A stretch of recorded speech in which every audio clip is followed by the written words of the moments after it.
Nimeni on Selin. Olen 16-vuotias. Asun äitini kanssa ihan tässä lähellä ruohokattoisessa talossa.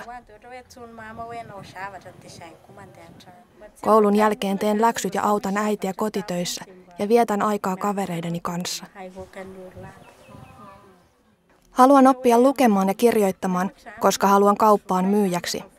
Tämän asemakoulun jälkeen haluan mennä tavalliseen kouluun.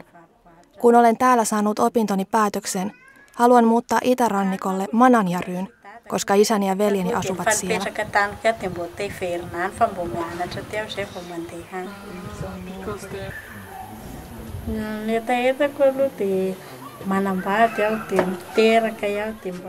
Haluaisin tulevaisuudessa aviomiehen ja 4 lasta.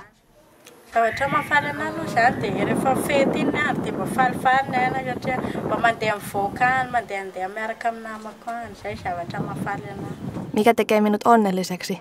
Juhliminen kavereiden kanssa on kivaa.